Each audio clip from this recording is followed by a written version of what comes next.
Hey, I'm Matt and I'm on my way to work. Today is Valentine's Day, and yeah, I just want to give a public Valentine's Day message to my beautiful and amazing wife. Thank you for being my best friend. Thank you for putting up with me and putting up with all my pranks. And we're able to prank each other because we are best friends. Well, I'm able to prank you. You haven't really been able to prank me too much because, yeah, I don't know. I'm awesome. I don't know. But yeah, I love my wife. She is honestly my best friend. It just feels natural. Don't get me wrong, the first few years of our marriage were hard. They were hard. But anything in life that is worth doing is hard. I mean, when I became a Marine, I went to boot camp. That was hard. Boot camp was hard. Boot camp was hard. Active duty was hard. Knowing that within 72 hours, I want to stay. Knowing that within 72 hours, I could be anywhere in the world with my pack on my back and a rifle on my shoulder within 72 hours. That is hard. Don't hit me. Having kids is hard. Making them's easy, but raising them is hard.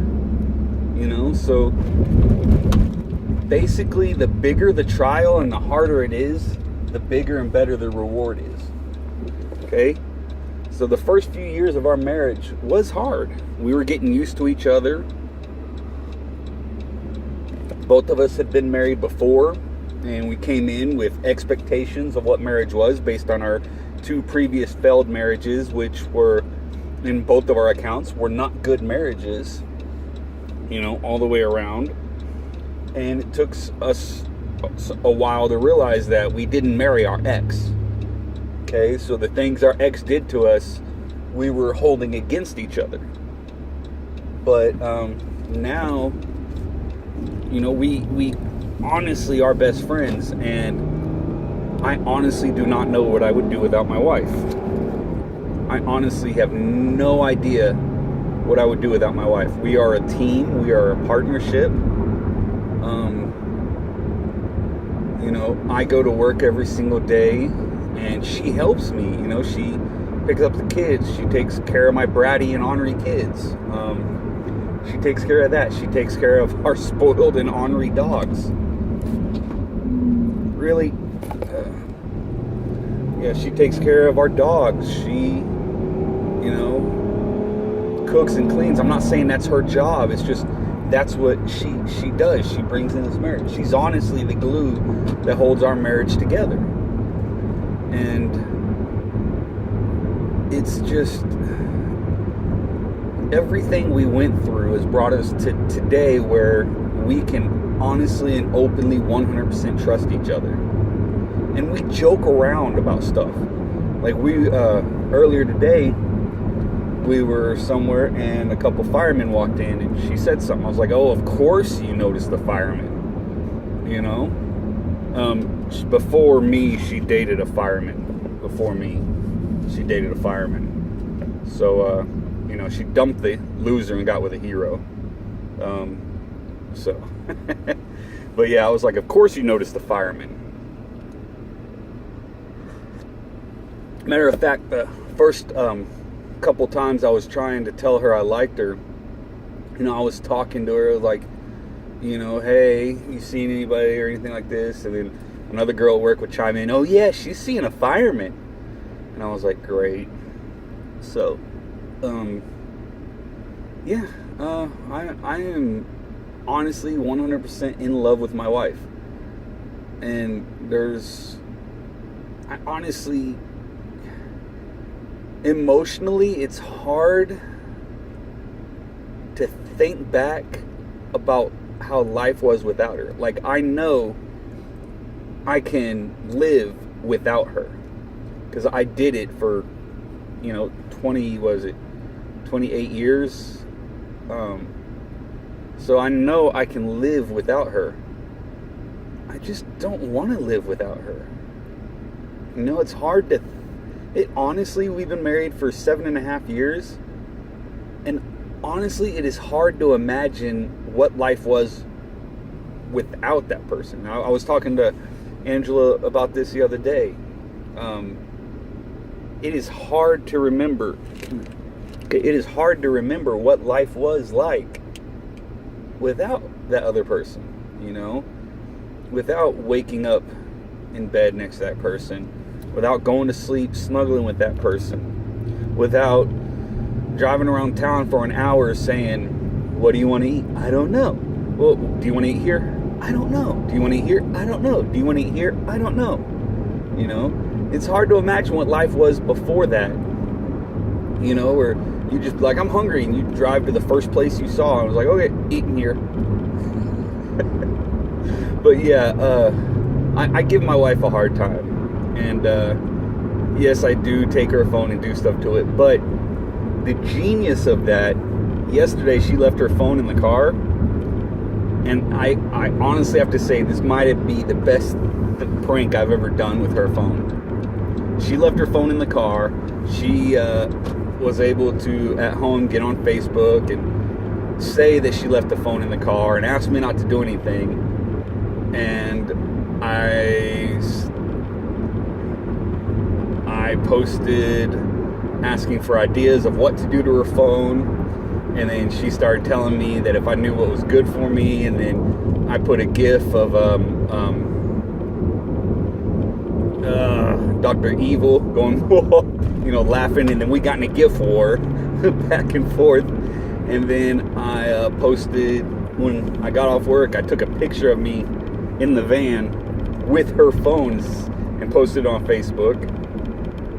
And I made her think that I did something. In fact, I even went so far, I was posting GIFs. Like, she was talking about, like, I trusted you, and I trusted you, and you wouldn't do anything. And that scene from the end of The Dark Knight Rises, where Alfred is, they just buried Bruce. Of course, they couldn't find the body, so they buried Bruce next to his parents, and Alfred's talking to Bruce's parents, and he's like, you trusted me and I failed you. I posted that GIF, and it was just hilarious, to the point where she spent at least 45 minutes when I got home and gave her her phone, going through her phone trying to figure out what I did to it. I did 2 things to her phone. I got her phone, opened it up, and I closed all the tabs in it, so she would think that I was trying to cover my tracks onto where I got onto her phone. So I closed all the tabs on her phone, and then I plugged her phone in, because it was at like 3%, because she never charges her phone. It was at 3%, and I plugged it in, so it was up to 30% by the time we got home. And all I did is hand it to her with the sheepish smile, and she spent the next 45 minutes going through her phone trying to figure out exactly what I did to her phone. She checked all the ringtones on every contact, checked every contact to make sure that it was the right name with the right number. She got on all of her social media, Pinterest, all that. Of course, we have a joint Facebook page. She got on all that, seeing if I did anything. She checked all of her text messages, checked her call logs to see if I called anybody from her phone, did all that, and I didn't do a single thing to her phone except for close the tabs, so she would think that I was covering my tracks, and I charged it for her. That was the funniest thing I've ever done. Oh my goodness, that was awesome. But yeah, that's the type of relationship my wife and I have. We joke around with each other. We pull pranks on each other. You know, like I'll joke around with my wife.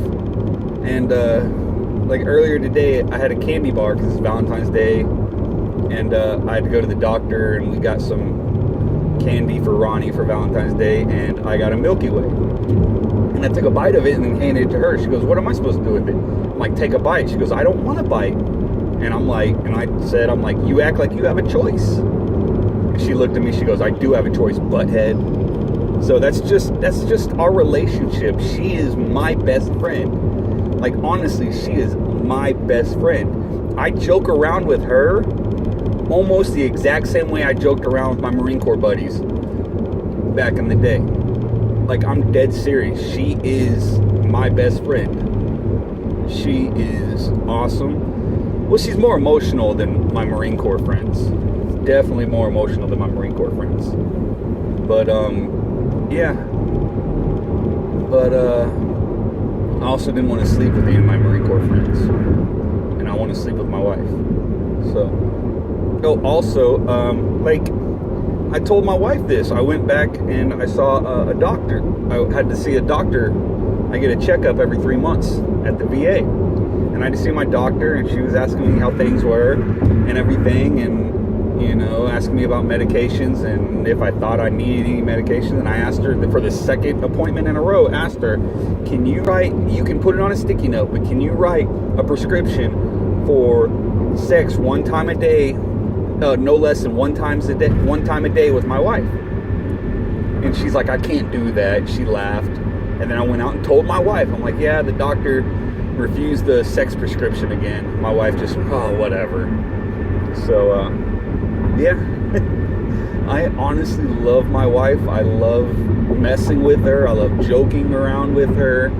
I love having fun with her. I mean, honestly, she makes everything better. You know? Even watching sports. Okay? Even watching sports, we're both yelling at the TV. Okay? We're both yelling at the TV in sports. And it got to the point where Oscar, our dog, he's our male Chihuahua, but he's a Chihuahua mix. We're not exactly sure. Originally, when we adopted him from the animal shelter, he was a little bitty puppy, and they said he was a Chiweenie, a Chihuahua Dachshund mix. But we don't think he's a Dachshund anymore. We think he's like Rat Terrier or something. But he's definitely got Chihuahua in him. But he's a little skittish. And all we have to do is put on a sporting event, whether it's Thunder basketball, OU football, or anything, or any football game, you know, and he sees that on TV, and he just trots back to the bedroom and, you know, goes under the bed, because he doesn't like yelling and, you know, loud noises, which, I mean, yeah, we're yelling at the TV. It's just part of being a fan. Not necessarily all bad, but like, oh, you'll score a touchdown, I'll jump up and go, yes! You know, or the refs will make a bad call, and I'll be like, come on, you know, stuff like that. Or, we'll have a player break out and run, and I'm like, go, go, go, go, go, go, go, you know. Or a player for the other team will break off on a long run. I'm like, no, stop him, you know, just like that. Why can't stay still? And but we both do that. And my wife puts up with my superstitions around sports. Like, if we're watching a Thunder game, especially in the playoffs, and we start losing, right then and there, everyone in the house has to put on Thunder gear. Everyone in the house. OU gear, it's not even a question. If it's game day and you're in my house, you are wearing OU gear. Okay, it is not a question. And my wife, she puts up with that. Matter of fact, when we start losing, all I gotta do is look at her and she'll say, Ronnie, you gotta put a Thunder shirt on. And it's not because I've yelled at her and stuff like that. It's just she understands my superstitions, and, you know, she understands that, and it's my little quirks. It's the things that make me me. And she understands that. And So, I mean, we are made for each other. I know I've said this before, but my wife was born in 1977. I was born in 1981. My first car was a 1977 baby blue Chevrolet Monte Carlo. I love that car. Her first car was a 1981 Trans Am, and she loved that car. My first car came from the year my wife was born. My wife's first car came from the year I was born. I mean, what are the odds of that? Not only that, she was at my high school graduation. You know, she's been stalking me for that many years. You know, I'm that good looking. So.